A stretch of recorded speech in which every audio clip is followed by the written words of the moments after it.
explicit cursor.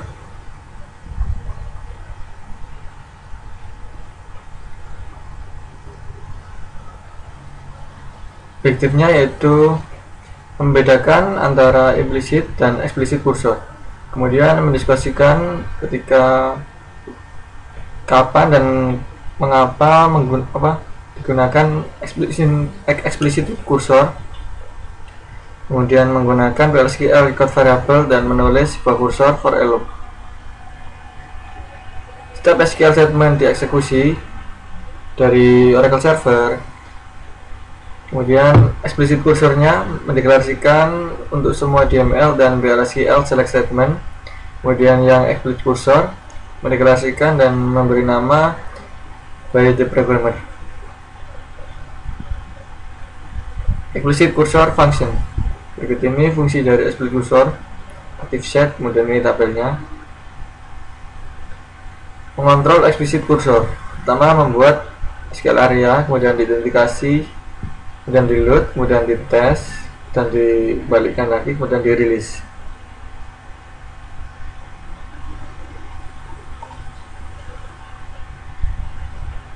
Itu membuka kursor, langkahnya seperti ini, kursor pointernya. Kemudian mengambil baris,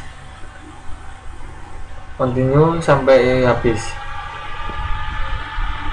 Kemudian yang ketiga adalah menutup kursor. Berikut ini mendeklarasikan kursor, sintaksnya seperti berikut ini, yaitu kursor, kemudian kursor name is, kemudian select statement. Tidak dimasukkan ke dalam into clause cursor declaration. Jika proses baris dan specific sequence yang dibutuhkan, gunakan the order by clause in the query, dalam query tersebut. Contohnya yaitu deklarasi, kemudian kursor employee, kursor yes, select employee ID, kemudian last name from employees. Kursor depth cursor is, kemudian select bintang from departments, where location ID sama dengan 170 page. Oke. Membuka kursor, sintaksnya sebagai berikut ini, yaitu open kursornya. Membuka kursor untuk mengeksekusi query dan identifikasi active set dari set yang aktif. Dan jika query kembalikan tidak ada barisnya, kemudian menggunakan kursor atribut untuk mengetes atau come after the setelah diambil. Kemudian mengambil data dari kursor, sintaksnya seperti berikut ini, yaitu fetch, kemudian kursor name into variable 1, variable 2, kemudian record name. Retrieve, kembalikan baris, nilai baris ke dalam variabel, kemudian memasukkan nomor yang sama dari variabel, kemudian mencocokkan variabel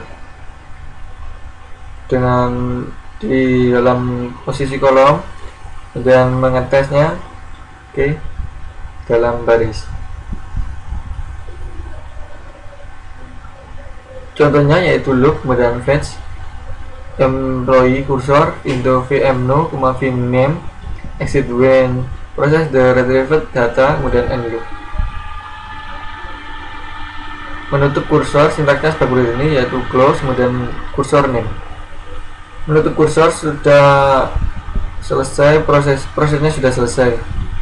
Kemudian membuka kembali kursor jika dibutuhkan. Mengambil data dari kursor setelah ditutup, dan explicit cursor atributnya seperti ini. Atribut dari explicit cursor ada percent is open, kemudian percent not found, percent found, dan percent row count. Percent is open, atribut percent is open yaitu mengambil baris hanya ketika kursor itu dibuka. Menggunakan percent is open sebelum dilakukan pengambilan data dari kursor yang akan dibuka. Contohnya, if not employee cursor, percent is open, then open employee cursor, and if, kemudian loop fetch employee cursor.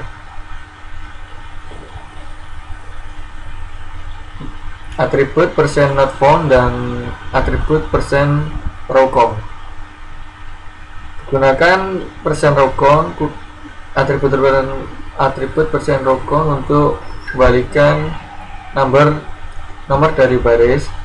Kemudian menggunakan percent not found untuk keluar dari loop.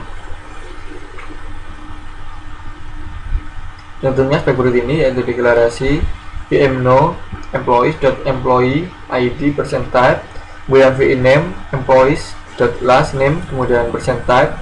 Cursor employee cursor is select employee id, kemudian last name from employees, begin from employee cursor, loop fetch employee cursor into vmno, kemudian vname, exit when employee cursor percent row count lebih dari 10 or employee cursor percent not found.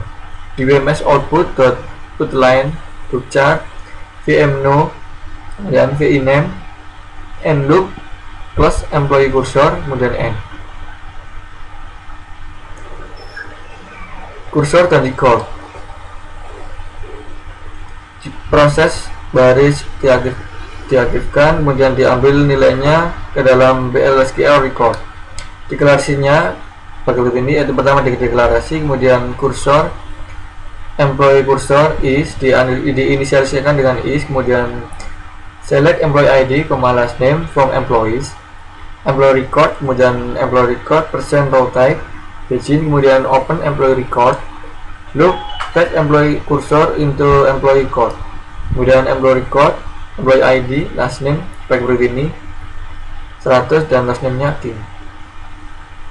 Cursor for loop sintaksnya seperti ini, yaitu for record name in cursor name loop statement 1 statement 2 sampai end, kemudian end loop. Cursor untuk looping, shortcutnya untuk ke proses explicit cursor, kemudian implicit buka, mengambil, kemudian keluar dan keluar. Oke, record seperti di deklarasi. Oke, kemudian deklarasinya seperti ini, deklarasi, kemudian cursor employee cursor is, kemudian select last name cuma department id from employees, begin for employee record in employee cursor loop, kemudian implicit open and implicit fetch occur if employee record department id sama dengan 80, then end loop, kemudian implicit close occur end. Kursor untuk loop digunakan pada subquery, tidak perlu diklasifkan, contohnya seperti ini, yaitu langsung begin, kemudian for employee record in select last name department id from employee loop, explicit open and implicit fetch occur if employee record department id sama dengan 80, then end loop implicit cursor occur end. Assalamualaikum warahmatullahi wabarakatuh.